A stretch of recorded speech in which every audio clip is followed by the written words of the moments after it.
Hi everybody, I'm Jasmine Navarro, certified family coach, and I work with families and individuals in educational institutions and companies, helping them support their well-being.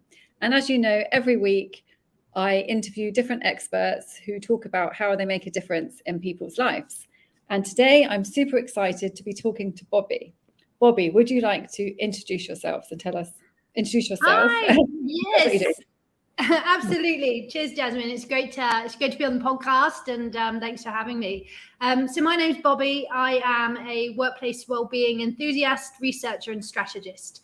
I run two small organizations. One is called Wellwise, which is actually based out of the UK, where my business partner is, and we offer diagnostics services and strategy development services for corporate wellbeing strategies. And then my side little business that I do is based here in Dubai, where I live and have done for 10 years. And that's more of just a sort of small consultancy, management consultancy business. I sometimes do leadership development around people-centric leadership and future of work and well-being and all those sort of trending topics, I suppose, at the moment, but ones that are so important to business now. And so, yeah, I do some consultancy in that small organization here in Dubai. Amazing. Sounds amazing and super important. So you chose the title today, Workplace Wellbeing, the Foundation of High Importance Organizations. Can you tell us a bit about that?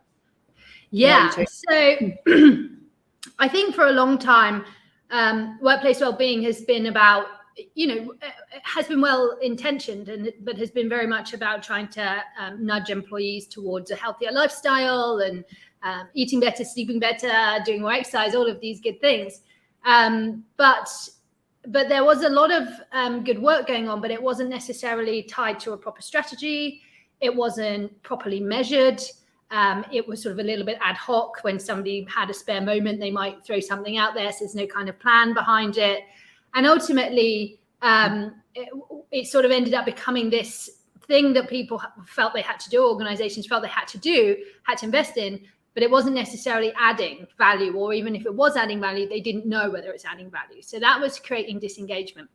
Now, where workplace wellbeing has moved to is really it's been put in the realm of performance development. And that's really, really critical, because we're starting to move into knowledge. We've already moved into a knowledge-based economy, but many of our business structures, cultures, organizational norms are actually a hangover from previous sort of industrial revolutions. And so we're trying to, I suppose, force a square peg now into a round hole. And the challenge with knowledge-based economies is that the leaders are usually the people with the least knowledge in the room on any one of the specialist subjects. And so they can't manage and micromanage in the way that maybe it was possible to before, when all departments were much simpler and the whole system was much simpler. And, ultimately you were probably an expert in your job and then managed people who did similar jobs to you at a lower level. That isn't the case anymore. And so we're having to find ways, as we leave the sort of more industrial ages, we're trying to try and find ways to get the most out of our employees and to help them to make the biggest contribution that they can to an organization and to reach their full potential.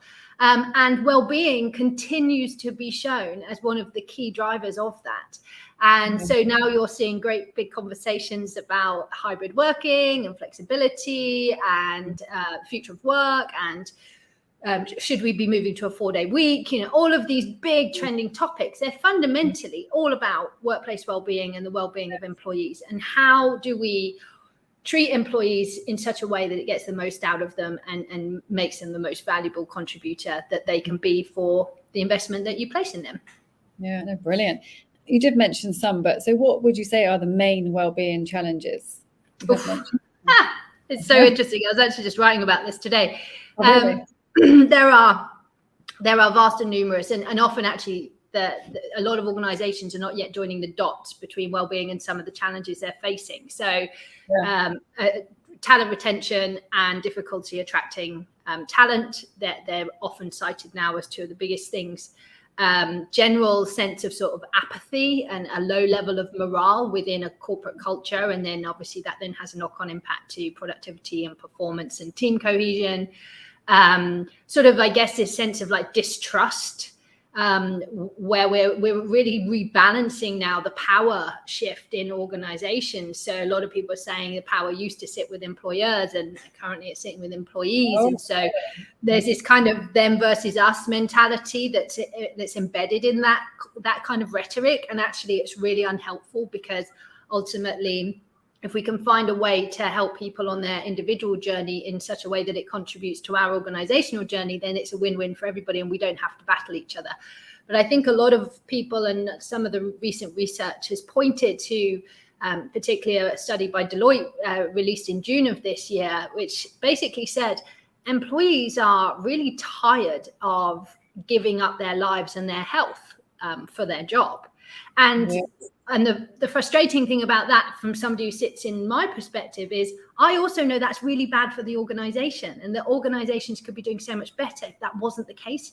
So there's no winners, there's only losers in this kind of these kind of trends and patterns that we see in workplace well-being challenges and where they show up. But it is so much about understanding people, what motivates people, what drives people, how do you get rid of those worries in their head so that their mind can be on the task? Because if they're worried about money, or they're not eating properly and they've got, cognitive dysfunction as a result of that, if they're not getting enough sleep because they're doing too much work, travel, all of that makes them what I call a very heavy employee, which is that they just end up underperforming, not through want of trying or hard work, but just they're not tuned into themselves, and the organization's not tuned into them in such a way that it yields the best performance. So it shows up across the whole organization on so many different factors, which is why it's really fun, because if you kind of start getting it right, you see little incremental improvements across lots of things. And why do you think it's all happening now? Is it like we have more self-awareness, or is it because people are just becoming burnt out and overwhelmed? Well, yeah. Is it a negative driver or a positive driver? It's for both, actually. Okay. So what has definitely happened in the last arguably 10 years, but definitely 5, is a significant amount of increase in people's understanding of their personal health and well-being. Right. This is just trending over every social media platform, and has been, and you've got things like the rise of Peloton and these kind of apps and things. So what you've now got is a population of people who are incredibly more educated about well-being and what drives it than they were maybe 5 or 10 years ago. So their expectations have risen. You then throw in a pandemic, where basically the entire value system of everything changes, and everybody starts realizing, well, maybe I can live on a bit less and I don't need to have this stress in my life. And actually, I've really enjoyed spending this extra time with my children. And, and actually maybe we don't need 6 holidays and we could just pare back a bit and I wouldn't have to work as many days a week. And the whole thing is people questioning what really matters to them and what brings them joy and what deals with their well-being. And for a lot of people, they're not finding that in work. And that's a real shame, because work should be a huge contributor to well-being. It's about your sense of self. It's about your sense of accomplishment. It's about feeling like you do something purposeful with your time. It's about collaborating with others and achieving things together. And these are really good things for your well-being. But a lot of workplaces aren't optimizing that element of it, and the cost of, too long hours, always on mentality, all of this. So there's a lot of ways that this I guess that this shows up in people's lives and at work. Wow. And hi, Ashlyn, just got a comment here. There's so many external factors that contribute to each person's performance and well-being in the workplace. Exactly. It's so true, isn't it? I mean, it is true. And that's really the balance here. It's about, an organization only has so much within its control. And what happens in the lives of its employees outside of the work environment is 100% not in their control. But what they can do is arm their employees in such a way that when those unexpected or challenging moments do come along in their lives, and they inevitably will, that they're better equipped to cope with them. That they're given the skills, maybe that's some financial training, or maybe that's learning to eat more healthily so that your stress levels come down and do more exercising. Whatever that looks like, there are ways that organizations can help employees to manage those external challenges, but they also have to understand that a lot of the challenges, the reasons that people are disengaged and apathetic and burnt out, are coming from also within the organization. And so it's definitely a balance of those two factors, and not being overbearing with one or the other. And also, I guess, how responsible must we be as well as individuals about our own well-being? I mean, that is coming up so much at the moment as well. So that's a really interesting evolution in this whole conversation, is that, organizations have, slowly and surely, like, trying to be nudging people, do that course, eat better, have the free fruit in the fridge, all of that stuff. And actually, a lot of employees have really paid no heed to it whatsoever. In fact, average engagement rates can be as low as 2% with these. No way, is it? Oh yeah, I mean, average maybe 7 to 10, depending on the organization. Some industries getting 20, but even that, that is the absolute max, really, on a general level. Yes. So very few of the employees are actually taking up these opportunities. Now, is that coming from them not feeling able to because they've got too much work on, or it's frowned upon within their team, or is it just actually, I can't be bothered, I'm not interested in improving my well-being and all the rest of it? And when that's the attitude, that's a bad place to be, because it's not just bad for you as an individual, but you're then taking that attitude into the workplace. You're accepting that you're a compromised performance within a team because you're choosing to live a very unhealthy lifestyle, which is compromising your well-being. So it's absolutely as much about educating and creating a culture around well-being where people feel like looking after themselves is the right thing to do for everybody, and there's no losers in that. Exactly. And how do we do this, do you think? Like, where do we start with this? I mean, it's the absolute foundation is sleep. Basically, every other thing that you need as your well-being ingredients becomes compromised if you don't sleep properly.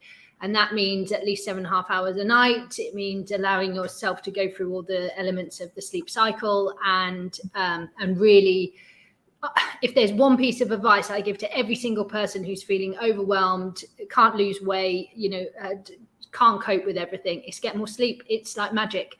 There's not a single mind or body function that doesn't reset or sort of recover through sleep. So everything you do, the way you think, memory, your ability to digest food, your ability to take nutrients from food, your ability to absorb water, all of these things, everything is impacted by sleep. So that's the first thing. And then nutrition and exercise come next. Nutrition first, then what you fuel yourself with is what's coming out. And exercise, it doesn't have to be crazy mad exercise. You don't need to suddenly run a marathon, but sort of 30 minutes a day, 5 days a week, couple of strength building, muscle tone and mobility exercises is good.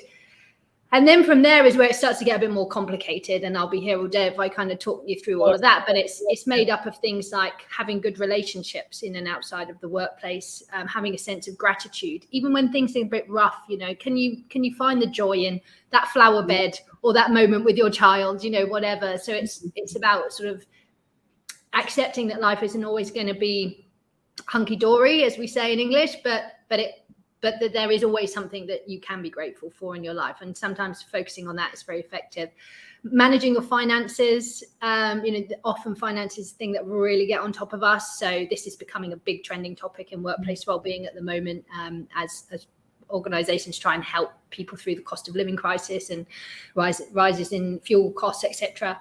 So so there's all of those things. And then finally, I think it's a lot of it's about mindset. And there are ways to control your thoughts. You have your second voice in your head all the time, and that second voice is going to, as much as possible, tell you negative things, tell you you're not good enough, that you're lazy, that you are an imposter, that you are not qualified for this job, that you're a terrible parent, and it will keep yapping on at you all the time, and it generally is negative. And our mindset is to say, no, actually, okay, maybe I didn't do that as well as I know I could, but I still did really well given the circumstances. And actually, I'm going to be positive about this and use it as a learning opportunity and turn the whole thing around so it's more proactive and positive.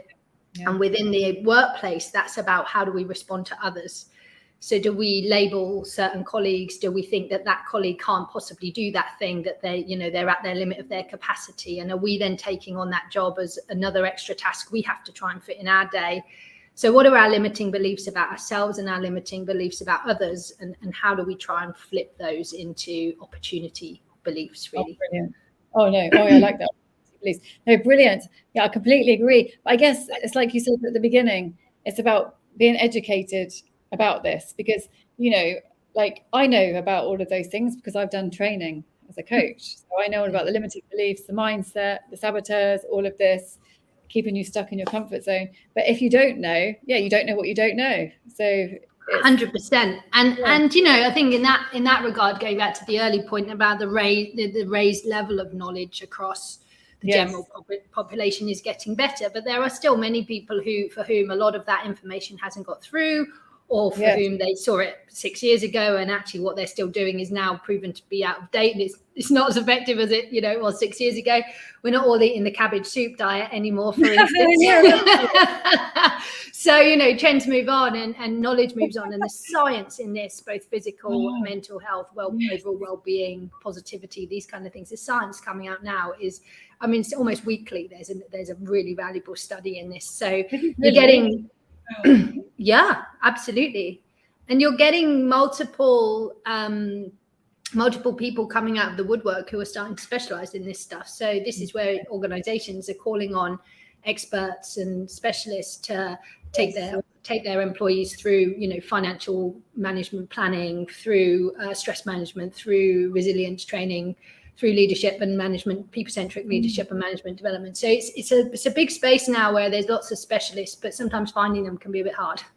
Definitely. I love what you said about basically the first things are going back to basics: sleep, nutrition, exercise. You know, the simple, strip back everything. It's just the simple things. And then, of course, doing nothing, mindfulness, meditation, nature, being in nature, like all of these things are so simple and don't actually cost. No, not at all. I mean, you can go and run around I run around our little 2-mile track here, and I do use the bench to do some press ups and some sit ups afterwards. And, you know, it doesn't cost me a dime. It cost me about 35 minutes of my time a day. Exactly. So it doesn't take much time either. That's a good point, because a lot of people say I haven't got time, but it can take like 10 minutes a day. Honestly, anything is better than nothing, especially when it comes to exercise. Anything is better than nothing. I always say things like, do you go and get a coffee from, you know, there might be a big coffee shop at the bottom of your building or the next building. So go to the one 5 buildings down and walk there and walk back, you know, add in a couple of 100 steps just to go and get your coffee. You know, if you can build that in, if you're on the 6th floor or lower of a building, take the stairs up to work every time you go up the staircase, you know, just build it into your day so that it doesn't feel like this huge thing you have to prepare for and hours and all the rest of it. And I think that's really important as well. Like you said, you can't change everything in one day. It's tiny steps, like, maybe 5 minutes a day doing something new. It's not, okay, today I'm going, you know, like the New Year's resolutions and all of this, they don't work. I don't think they work. It's change a tiny thing today, not on a Monday, or change everything. You know, it's small steps, isn't it? I think it is such about habit building. It's so about habit building. And choosing. There's a really interesting psychology around food.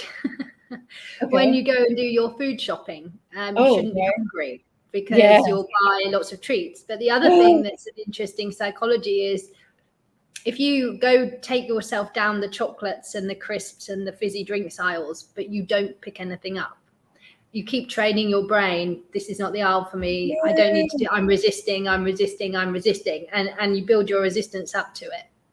It's crazy, isn't it? A little bit of witchcraft there for you. That's brilliant, because that's the worst thing that I do a lot, basically. And someone told me the other day, if I don't buy it, I don't eat it. I mean, it's so simple. It's so simple. It's not in the cupboard. Exactly. I can't eat it. Yeah, so many times I buy some chocolate and I say, I'm not going to eat a lot. I just have a little, and of course I eat the whole lot, but it's like, oh yeah, if you don't buy it, you don't eat it. Just simple. Exactly. So yeah, and that's another big one, simple things like reducing the sugar. Sugar is addictive as class A drugs. So, people don't realize how addictive sugar is, and they don't realize that they are literally consuming 4, 5, 6 times their safe daily sugar allowance. And sugar is, hugely dangerous for mood spikes, and also it creates weight gain, makes you, which then makes you less mobile, and then you don't feel like doing exercise, and then you get peaks and troughs of sleep and wake, and it's a really vicious cycle. It's a quick fix, isn't it? You feel good for a few minutes. That's it. Exactly, and tastes delicious. Tastes delicious as well. Yeah, I think because so many of us are just looking for this quick turnaround, but it's not. It's so interesting you say that, Jasmine, because the whole world is trying to do everything too fast. That's why we've got in this mess in the first place. Is that we're completely unrealistic about how long things takes. That happens in business. Yes. And we plan these behemoth transformation projects, and then we ask 400 people to jump in on board, and then the thing drags on and on and on, and we're completely unrealistic about how long it's going to take. And by the time we're halfway through, everyone's exhausted. Yeah. And then the exact same mentality comes into our daily lives. I need to be able to, I currently do no exercise whatsoever. I'm going to do 2 hours a day for next month. No, you're not. And you probably do yourself an injury if you try, and you're not going to sustain it. You're going to hate every single second of it. And therefore, you're just going to start associating exercise with misery. Whereas actually, there is a great joy in doing exercise if you find the thing you enjoy, and you find the pace at which you're comfortable to do it, and the frequency with which. But I think, there's a lot of really great advice out on the internet, but there's also a lot of very, very unrealistic expectations, which trip people up, really. That's the thing. They're well intended. You're right. Yeah. And that's the thing, comparing as well. We compare. That's very dangerous, I think. And we do that in work all the time as well, right? I'm the same level as them, but they got a promotion, I didn't get a promotion, or they got an award and I should have got the award. And when you realize all the complexity that goes into making those sorts of decisions, you realize that actually, no, I don't need to stress myself with this. A lot of it is about choosing, again, not so much just mindset, but choosing what thoughts you allow to occupy your mind. And, if you don't have very much going on, you don't have hobbies or people to talk to, your mind's empty quite a lot. And that's how it fills up. And then water cooler chat, as we call it, or, you have a terrible day at work, you go home and you ring your colleague and you spend the next hour and a half whinging about how terrible your manager is, or your boss is, or the company is, etc. All you're doing is reinforcing those negative feelings, creating more cortisol, creating more negative emotions and hormones, and just compounding the problem. So choose how you choose to spend your thoughts and your time wisely, I suppose. No, definitely. And so what would you say, the future of well-being is? Like, how do you think it's going to look? Oh, that's such an exciting question. I suppose the absolute cynic in me, which there is one hiding deep down. The absolute cynic in me is that it's going to take a very, very, very long time. Really? Do you think? Well, I hope it doesn't, but there is a potential that it will. What we have to remember is that when we're talking about workplace well-being, we're talking about the whole world. Anybody that works, and for many countries and many types of jobs, they are nowhere near even talking about it, let alone implementing anything. But that will improve over time as trends come in. But I think there's some, hopefully it won't take that long. There is absolutely a wave building now, and there's it's kind of a bit like, I'm talking to Scott Armstrong, who I know you've interviewed before. He was talking to us the other day, and he was saying, ultimately, this isn't going to go backwards. The trend isn't going to reverse. People aren't going to say, oh, I want to be less well. And governments aren't going to say, we want really unhealthy citizens, please, because they're great for the economy. So all of these trends that you're seeing about people's expectations and choices and lifestyles, and all the trends you're seeing in government and all the trends you're seeing in the business world, they're all heading towards a positive well-being place. Certainly intentionally they are. The results are yet to speak for themselves. But where I really think the difference is going to come is that this is moving to a much more strategic space.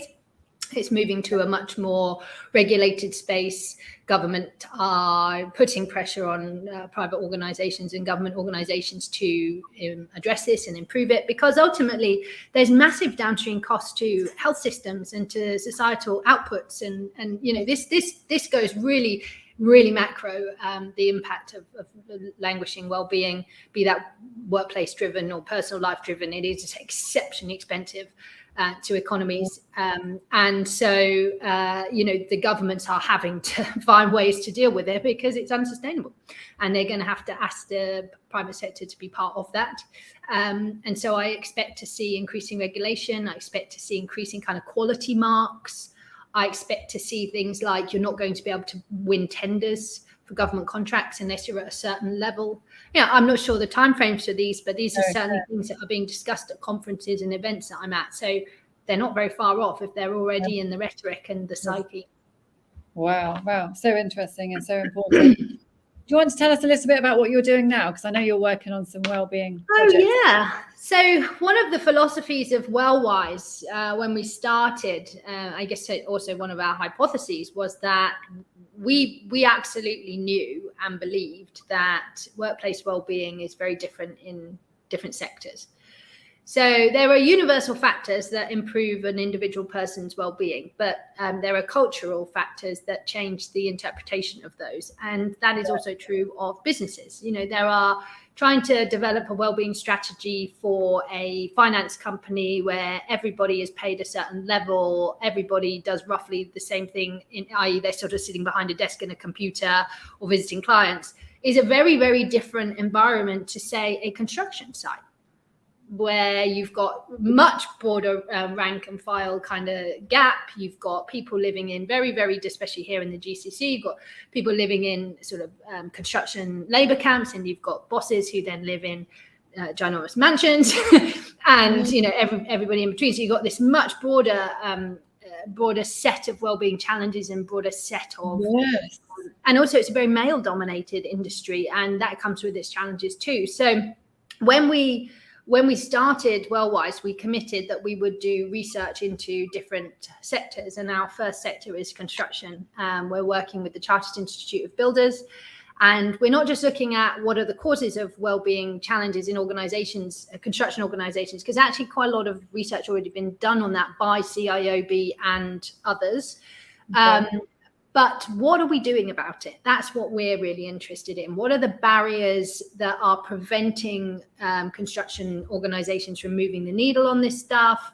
And that's not to say all of them, because some of them are doing a good job, but there's a lot of resistance to this conversation in construction. And it's actually really starting to have not just a detrimental impact on individual organizations who are struggling to hire, losing talent and all the rest of it, and their productivity is low, and these are very small margin industries. It's also starting to have an impact on the entire sector. Cannot attract young people.